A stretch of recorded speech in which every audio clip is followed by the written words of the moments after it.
আমাদের এক বোনকে নাকি হিজাব করার জন্য আরং নাকি চাকরি দেয় না, এরকম একটা নিউজ আমরা পাই।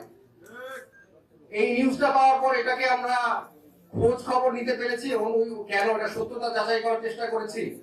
আর যদি এটা আসলেই হয়ে থাকে তাহলে কি আমাদের এসি রুমে বসে এটা শোনার উচিত নাকি আমাদের কিছু করা উচিত? আমরা বেশি কথা বলতে জানি, কাজ কম করতে জানি।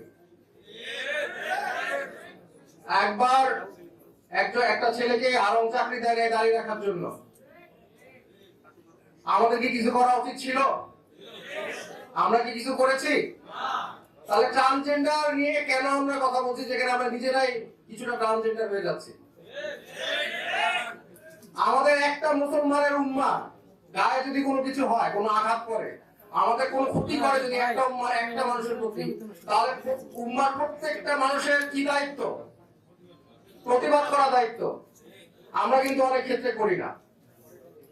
এইটা একটা সমস্যা। আমি আরেকটা জিনিস বলতে চাচ্ছি, এই যে আমরা বলতেছি ট্রান্সজেন্ডার যে আইনটা, এটা তো আমি বের করেছিলাম। এই আইনটা কিন্তু বাতিল হয়েছে আলহামদুলিল্লাহ, ইনশাআল্লাহ আর হবে না ইনশাআল্লাহ। কিন্তু এই যে বইটা লিখেছে কারা, এটা কারা লিখেছে আপনারা জানেন? আমি বলে দিচ্ছি, বন্ধু সোশ্যাল ওয়েলফেয়ার সোসাইটি। এরা সরকারকে ধোঁকা দিয়েছে, এদের কাজই হচ্ছে ধোঁকা দেওয়া। এবং এরা আপনারা ইউটিউবে ভিডিও পাবেন, তারা প্রকাশ্যে বলছে আমরা এই গল্পটা বানিয়েছি ট্রান্সজেন্ডার বাংলাদেশে প্রচার করার জন্য। তারা নিজেরাই বলছে, তাদের ডকুমেন্ট আছে, তারা যেখানে নিজেরাই বলতেছে আমরা ট্রান্সজেন্ডার এটাই বুঝেছি, আমরা নিজেরা বুঝাই নাই, আমরা ট্রান্সজেন্ডার বুঝিয়েছি। তো তারা যেখানে নিজেরাই স্বীকারোক্তি দিচ্ছে, সেখানে আর কোনো বিতর্ক থাকতে পারে? যে লেখক সেই যদি বলে আমি এই কারণে লিখছি, সে যদি ভিডিওতে বলে, সে যদি ডকুমেন্ট সাপ্লাই করে, লেখে যে আমাদের মতবাদ কি ছিল। এখন একটা ভয়ঙ্কর সময় চলে আসছে, আমরা সব ধরনের ফিতনা দেশে পার করে ফেলছি। শেষ যে ফিতনাটা আসছে সেটা হচ্ছে সমকামিতা, কামেলুট। এই শেষ ফিতনার জায়গায় দেশে আমরা দাঁড়িয়েছি। এখন যদি আমরা প্রতিবাদ না করি তাহলে আমাদের দেশে মুসলমান থাকবে না। আমাদের একজন শ্রদ্ধেয় আলেম বললেন কিছুক্ষণ আগে যে আমেরিকায় গাজার বিষয় নিয়ে অনেক ইউনিভার্সিটি স্টুডেন্ট প্রতিবাদ করেছে, বাংলাদেশে করে নাই কেন?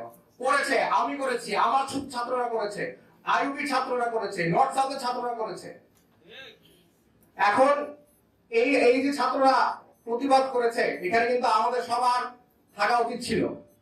আমাদের এখন ওই মাদ্রাসা, school, English medium, Bangla medium এগুলো অধ্যায় বাদ দিতে হবে। এখন শুধু আমাদের একটা পরিচয়, আত্মপরিচয়, কারণ আমাদের এই আত্মপরিচয় ধ্বংস করার চেষ্টা করছে তারা। আমাদের আত্মপরিচয় একটাই, সেটা হচ্ছে আমরা এক উম্মাহ। আমাদের এই আত্মপরিচয় আপনারা কি মনে করছেন এরা আপনাদের যে গবেষণা লেখে সেখানে কি আপনাদের মুসলমান হিসেবে বলে? আপনাদেরকে না, আপনাদেরকে বলে ইসলামিস্ট, আমাদেরকে বলে ইসলামিস্ট। ইসলামিজম বলে কি কোনো শরীয়গত ভাবে কোনো ইয়ে আছে? নাই। আমরা ইসলামিস্ট না, আমরা কখনো ইসলামিস্ট হবো না। আমাদের এক আইডেন্টিটি, আমাদের আইডেন্টিটি হচ্ছে আমরা উম্মার এক অংশ, আমরা এই উম্মার মুসলমান। আমাদের আইডেন্টিটি হচ্ছে এটাই। এটা বলে আমি আমার বক্তব্য শেষ করছি।